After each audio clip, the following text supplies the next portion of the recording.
12 urtetik gorakoak txertatzea onartu du Espainiako Osasun Publikoko batzordeak erabakiaren ondorioz, Hego Euskal Herrian beste 3 adin talderi zabalduko zaie txertaketa denak, aintzat harturik 12 eta 39 urte bitartekoak ziztatzari eman zaion iritzia bilkuraren ondotik emandako informazioaren arabera, COVID-19ari kontra ekiteko txertuen dosik gehiago eskuratu izanak eman du aukera pausoa emateko. Hala Ipar Euskal Herrian bezalaxe txertatuko da hegoaldean, baina beste estrategia bat erabilita. Arratsaldeon guztioi, Ipar Euskal Herrian atzo hasi ziren 12 urtetik gorakoak txertatzen, ez da derrigorrezkoa. Bestaldetik Euskal Autonomia Erkidegoan Jaurlaritzak esan du COVID-19aren aurkako osasun neurriak arinduko dituela, baina 100.000 biztanletik 150ko intzidentzia tasa mantentzen denean. Erabakiek edozein kasutan proposatzen dituela mahai tekniko-zientifikoak. Eta beraz, horren bilera egiten baldin bada, eta egitekoa da aste honetan, horren ondoren jakingo dugu zeintzuk diren labi teknikoaren proposamenak. Eta hortik aurrera, egoki da gogoratzea zer adierazi zuen lehendakariak azkeneko zuen aurrean agertu zenean, ezta? Azken neurriak hartu zituenean, zabaldu zuen 20 eguneko epe bat ikusteko ze garapen zaukaten neurri horiek, eta iragarri zuen baita ere, 150ko tasa metatutik beherako joera ziurtatzen eta bermatzen bazen, neurri berriak hartuko zirela, eta berak iragarri zituen gainera, kasu hartan ere, labi tekniko-zientifikoak egindako proposamenean oinarrituta.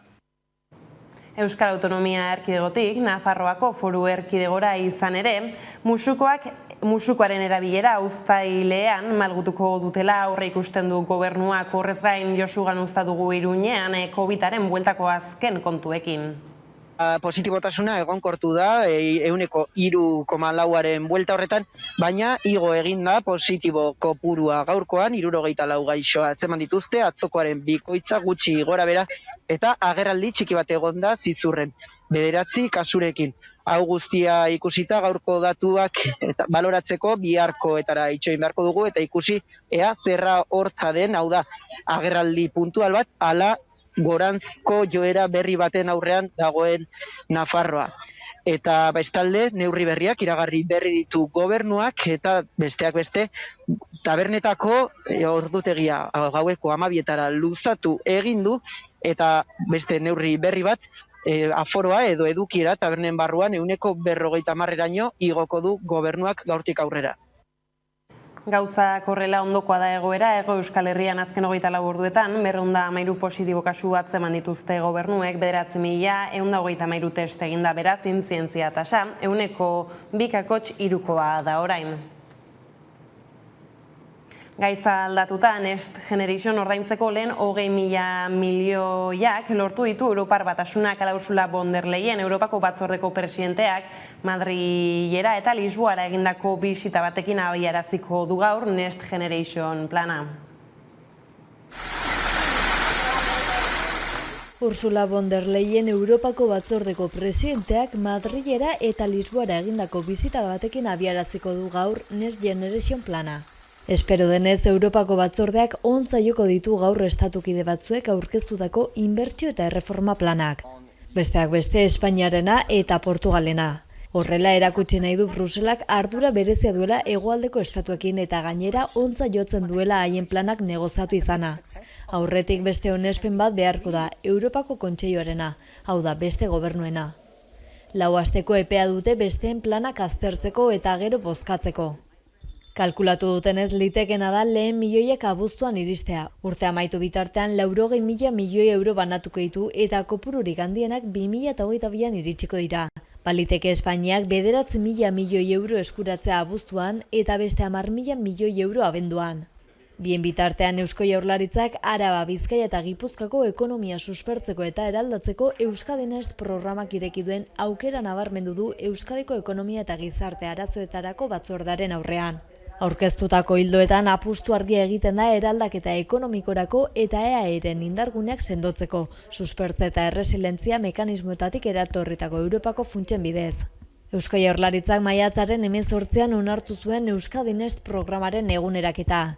Bertan proiektu zehatzak jasotzen dira 18.000 milioi inguru euroko inbertsioa eragin lezaketenak, bai Europako funtsenak, bai baliabide propio publiko eta pribatuenak. Inbertsio osoaren 135 batez bestekotzat hartuta, Espainiak jasoko dituen 70.000 milioi euroetatik 6.400 milioi euro ingururi buruz hitz egin daiteke. Sailburuak azpimarratu du dokumentuan jasotako proiektu guztiak ukigarriak eta gauzagarriak direla Europak ezarritako denbora tartean. En aquel momento, el estado de Virginia, el más próspero de la Unión. Europako funtsen aurrean, Euskal eredu ekonomikoaren norabide aldaketa sakon baten alden agertu da Euskal Herriak kapitalari planto plataforma horretarako bideo bat zabaldu du sare sozialetan bihar egingo du prentsaurrekoa. Haserre gaude, nekatuta. Eta haserre. Aspaldi da ez diogula albistegiari kasu egiten. Badakigulako ez direla gutazari telebistan hitz potolo horiek esaten dituztenean. Trantsizioa, hazkundea, aberastasuna, garapena. Aspaldi ikasi genuelako, Intelligence Center gisako ingelesezko izenez mozorrotzen diren proiektuak ez daudela herriaren zerbitzura. Hitz horiek esaten dituztenak erakundeetan daudela. Erabakiak hartzen, gure kontra eta merkatuen, transnazionalen eta megaproiektuen alde. Haienak direlako Europako funtsa jasoko dituzten proiektu estrategikoak, Petronor, Iberdrola, Betikoak. Guk aspaldi utzi genion haientzat estrategiko izateari. Agerikoa delako publikoa denarekin ere poltsiko pribatuak betetzen dituztela. Gu erruduntzat jota, debekuaren bidez nahi diotela egin aurre pandemiari. Haien begi gogoetan dena dagoela salgai, eta edozer balio duela horretarako. Badakigu, eta hala ere, haien neurrira eraikitako gurpilean bueltaka nahi gaituzte. Haserre, nekatuta, baina gurpilari eraginez, gelditu eta pentsatu gabe. Baina ez, kapitalari planto egiteko garaia da. Planto, gurpil zoro neoliberala geratu, korporazioen neurrira egindako politikak eten daitezen. Planto, trantsizio ekologikoa eremu publiko eta komunitariotik bideratzeko. Planto, tokiko sareak, beharrak eta denon bizitza bizigarriak lehenesteko. Planto, publikoa dena denontzat eta baliabide nahikoarekin kudeatu dadin. Planto, pandemiari osasun sistema publikoa indartuz erantzun diezaiogun. Planto, ekiteko, mugiarazteko, hau dena aldatzeko. Garaiz gaude oraindik. Has gaitezen oraintxe.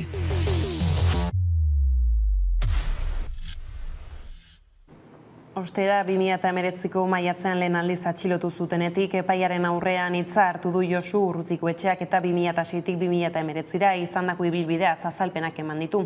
Argituz, garai horretan ez dela etako kide izan atzo eta gaur ari dira bere kontrako epaiketa egiten Parisko zigor auzitegian. 2011 eta 2013 bitartean etako kide izan zelakoan, helburu terrorista zuen gaizkile elkarte bateko kide izatea leporatzen dio Frantziako justiziak.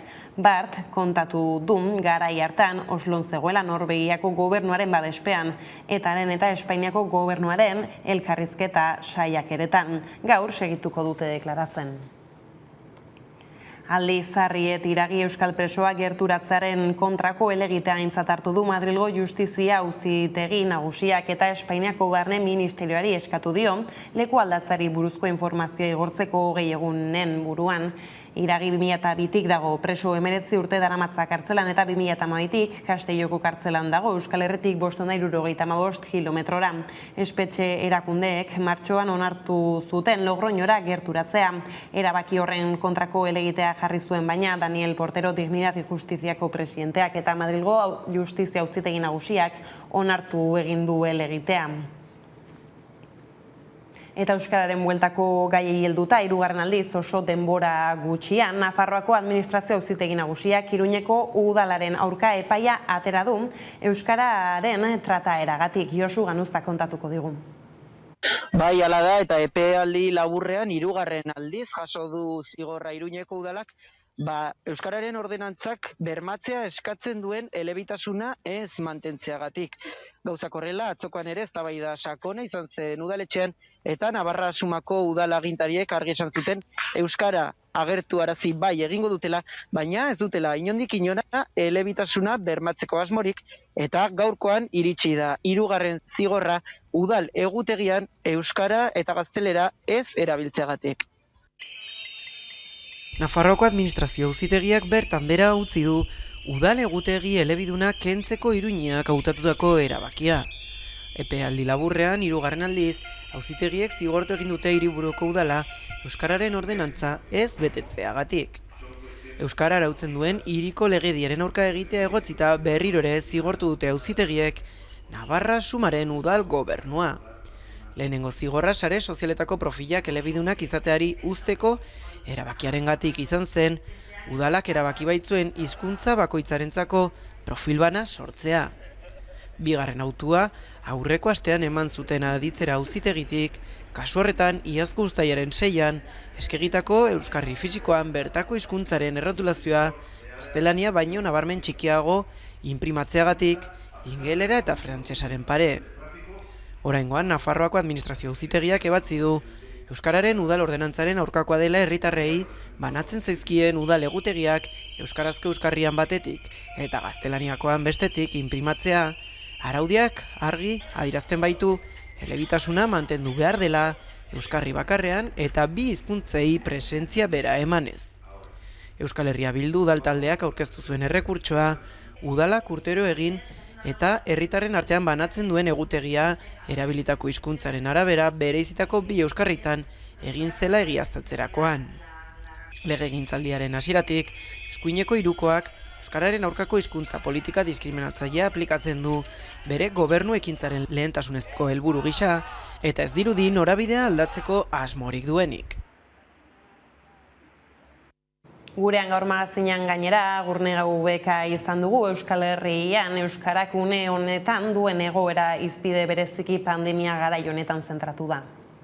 Atzera pauso horiek hor egon bazeudela, baina egia da pandemiarekin herritarrek ikusi dutena da, benetan zerbitzu batzuk behar zituztenean, inoiz baino garrantzitsuago zenean, osasuna herritarrak ongi hartatzea, bai hor ikusi dutela, beraien hizkuntzan edo beraien hizkuntza erabili ezin dutela, ez? Eta horrek bai pixka bat haserrea sortu du herritarrengan.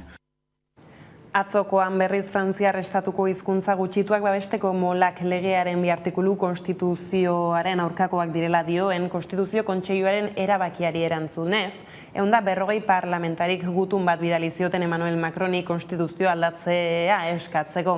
Apirilaren 8an bozkatutako eskualde hizkuntzak babesteko eta sustatzeko legearen bi artikulu konstituzioaren kontrakotzat jo zituen Konstituzio Kontseiluak. Erabaki hori konstituzioaren 2. artikuluan oinarritu zen. Errepublikako hizkuntza frantsesa da dioena. Horregatik legebiltzarkidek artikulu hori aldatzea eskatzen dute une honetan. Eta brebeta euskaraz egiteko eskubidearen aurrean, hainbat irakaslek erabaki dute brebeta azterketa bera ez zuzentzea. Guk irakasle gisa guzti behar dugula pentsatzen dugu. Egoera injustuaren aitzinean, kontzientziak agintzen digu, desobedientziaren bidea hartzen dugu, argiki adierazteko ez dugula injustizia onartzen. Publikoki adierazten dugu, brebetako zuzenketak egiteari uko egiteko prest daudela gure irakasle batzuk, eta sustengoa erakutsi nahi diegula. Bat egiten dugu azterketak euskaraz kolektiboaren mobilizaziorako deiarekin. Gu ere, uztailaren batean, Donapauriko karriketan izanen gara, 6etan. Eta gai aldatuta Eusko Jaurlaritzak, Euskal Autonomia Erkidegoko Foru Aldundiak eta Eudelek estrategia bateratu bat garatu dute, zaurgarritasun egoeran dauden adingabekoak babestu eta gizarteratzeko. Eusko Jaurlaritzak, Foru Aldundiek eta Eudelek egoera ahulean dauden adingabeak eta 21 urtera arteko gazteak gizarteratzeko eta laneratzeko euskarri estrategia aurkeztu dute. Programa honek arrazoi ezberdinak medio euren haurtzaroa eta gaztaroa familia, gizarte eta hezkuntza ingurune natural baten laguntzari gabe bizitzera behartuta dauden pertsonen babesik eza eta sufrimendua ditu abiapuntu. Tutoretzapeko adingabeen eta tutoretzapeko gazte horien ahultasun egoera horri aurre egitea nahita nahiezko erronka etiko badela euskal gizartearentzat eta bestetik pertsona hauen gaurko sufrimentuari eta etorkizuneko bazterketa arriskuei aurre egiteko premia azpimarratzen du. Programaren xede nagusia da parte hartzen duten gazte horiek gizartean zein lan munduan murgiltzea. Ildo horretan Euskarri estrategiak 12 lehentasun definitzen ditu, helburu nagusi batekin bizitza autonomoko proiektuak bultzatzea. Tutoretzapeko adingabeen kasuan laguntza puntu estrategikoak 3 kontzeptutan definituta daude, etxea, orientazioa eta prestakuntza. Besteak beste, tokiko hizkuntzak ikasteko ibilbide espezifiko eta trinkoa antolatu nahi dira eta era berean enpresekin hitzarmenak bultzatu nahi dira prestakuntza eredu duala garatzeko. Tutoretzapean dauden gazteen kasuan berriz honako hauek dira laguntza puntu horiek, gizarteratzea eta laneratzea, etxe bizitza eta bizi sostengua. Hala nola gizarteratzen eta laneratzen laguntzeko zerbitzu pertsonalizatua sortu nahi da. Erakundei dagokie laguntza puntu horien alde egitea eta adingabei eta gaztei dagokie kontratu baten bidez eskubideen eta bete beharren konpromisoa hartzea. Hori hala atzo eratu zen lehendakaritzan bere aurreikuspenen sustapena eta kudeaketa koordinatuko duen erakunde arteko lan mahaia. Eta Bingen Zupiria Eusko Jaurlaritzako bozeramaileak nabarmendu du COVID-19ak areagotu egin dituela zaurgarritasun egoerak eta ezinbestekoa dela laguntzea.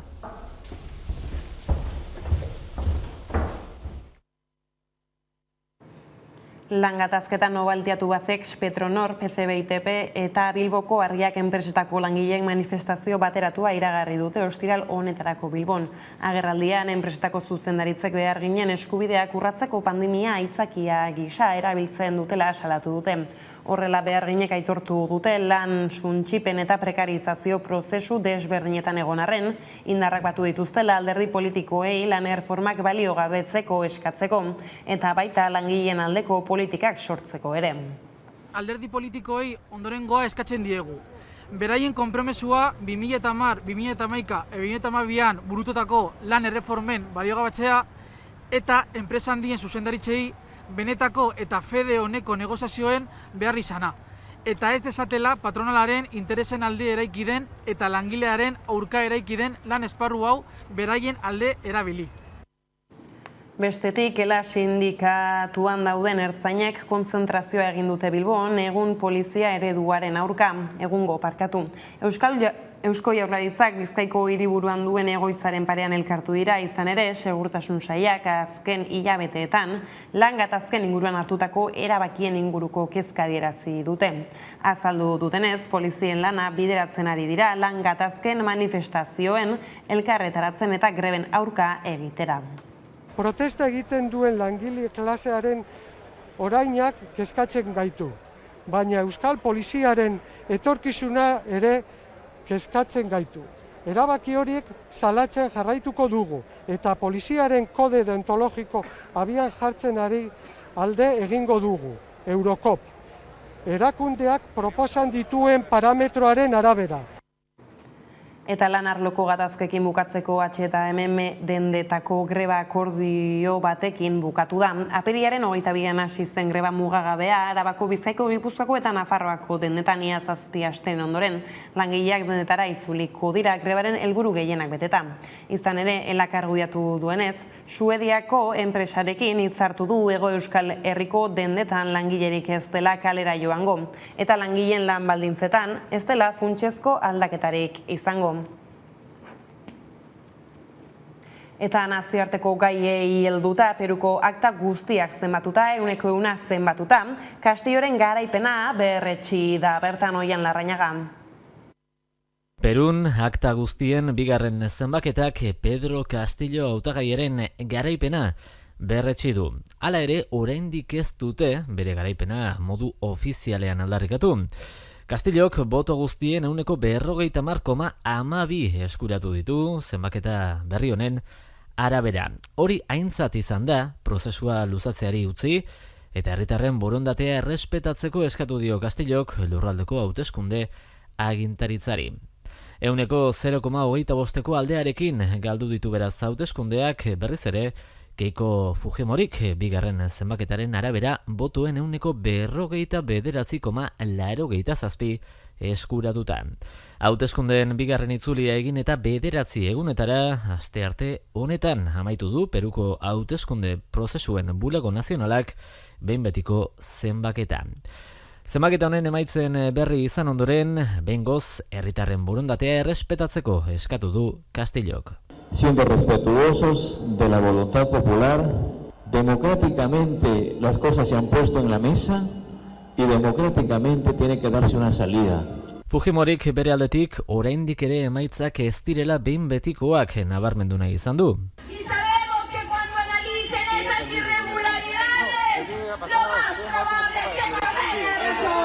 Bi aldeek aurkeztutako hainbat baliogabetze eskakizun ditu oraindik ere mahai gainean Peruko hauteskunde prozesuen bulego nazionalak gehienak hori bai Fujimoriren hautagaitzak aurkeztu ditu.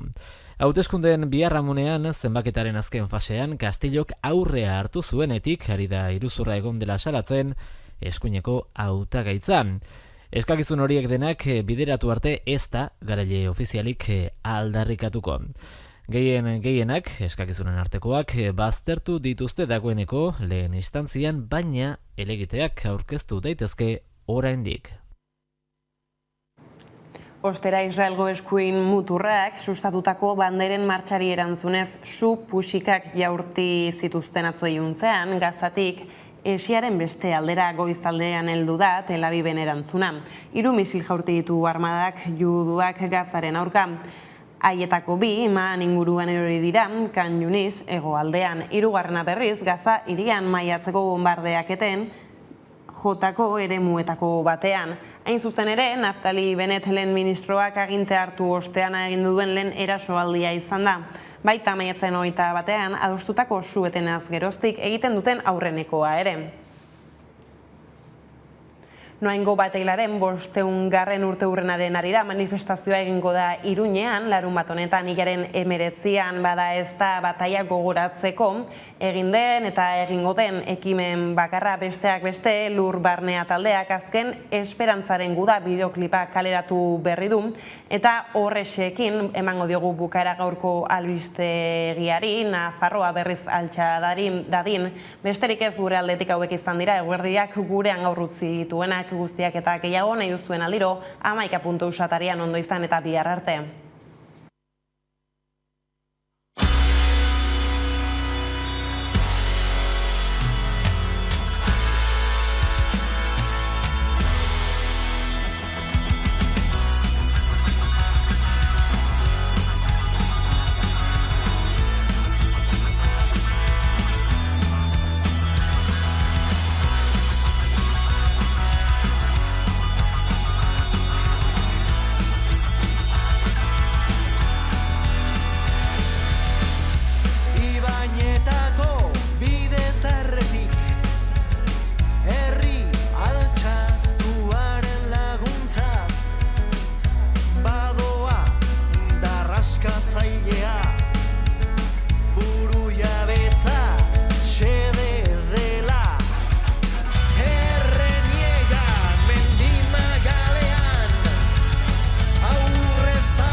Gigandean ezin dut. Imagigatzen? Zatoz